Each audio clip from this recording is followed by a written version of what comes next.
최고위원 서왕진입니다. 이번 설 민심은 내란 세력 심판과 정권 교체의 실현이었습니다. 헌법과 민주적 기본 질서를 부정하는 내란 세력을 단호히 심판하여 민주공화국 대한민국의 헌정 질서를 확고히 지켜야 합니다. 비태광장에서 분출한 사회 대개혁을 실현할 민주연합정부로 정권 교체를 이뤄내야 합니다. 반헌정 내란 세력을 심판하고 민주공화국을 수호한다는 것은 1차적으로는 윤석열에 대한 탄핵 인용과 법적 처벌입니다. 이 과제는 위대한 국민의힘으로 일정한 궤도에 올랐습니다. 그러나 윤석열은 빙산의 일각입니다. 수면 아래 도사리고 있는 반헌정, 반민주주의 세력의 거대한 근원을 해체해야 합니다. 권력기관 개혁, 정치개혁, 민주시민교육 등 중장기적 과제도 중요합니다. 하지만 당장 시급한 일은 이번 내란 사태에 직접적으로 관여하고 책임져야 할 세력에 대한 확고한 단죄입니다. 이는 차기 정부로 미룰 일도 아닙니다. 현재 수사 및 기소를 담당하고 있는 국가수사본부, 공수처, 검찰과 향후 이를 통합적으로 이끌어갈 내란 특검이 압축적으로 실행하고 완수해야 할 일입니다. 국가수사본부, 공수처, 검찰에 촉구합니다. 사실상 방치되고 있는 이상민 전 행정안전부 장관, 김성원 대통령 경호처 차장을 비롯한 내란 책임자와 공범들에 대한 엄정한 수사와 신속한 기소에 나서기 바랍니다. 최상목 권한대행에게 엄중히 경고합니다. 내란 특검법을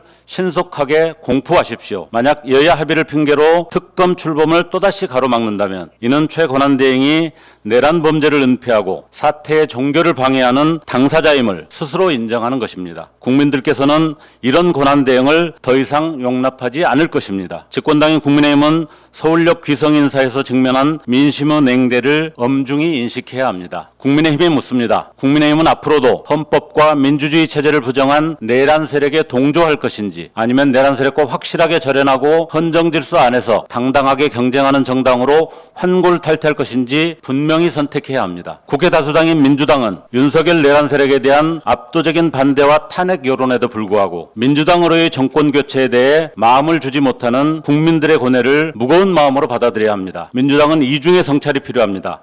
우선 2016-17년 촛불혁명 이후 형성된 개혁의 에너지를 민주당 독주 정치로 소진하고 탄핵 연대를 해체하여 개혁 정부의 실패는 물론 몰락위기였던 보수 세력에게 재집권의 가능성을 열어준 점에 대해 깊이 성찰해야 합니다. 지난 2022년 대선에서도 민주당은 민주대연합 전선을 구축하지 못했습니다. 촛불 정부의 실패에 대한 성찰이 부족했기 때문입니다. 그 결과 윤석열 대통령 당선이라는 치명적 결과를 만들어낸 점에 대해 민주당은 이제라도 제대로 성찰해야 합니다. 정권 교체를 위해서도 헌정 질서의 확고한 유지를 위해서도 그리고 빛의 광장에서 울려 퍼진 대한민국 대개혁의 실현을 위해서도 통큰 연대가 필요합니다. 헌정주의 가치와 민주적 기본 질서의 확립에 대해 공감하는 중도 및 진보 세력의 폭넓은 연대를 형성해야 합니다. 이를 위해서는 여러 가지 노력이 필요하지만 우선적으로 민주당만이 아닌 다양한 정치 세력의 연대를 가능하게 하는 정치개혁이 필요합니다. 선거에서의 연합정치를 효과적으로 보장하는 결선투표제도의 도입이 하나의 방안입니다. 거대 양당의 독점적 의회 운영을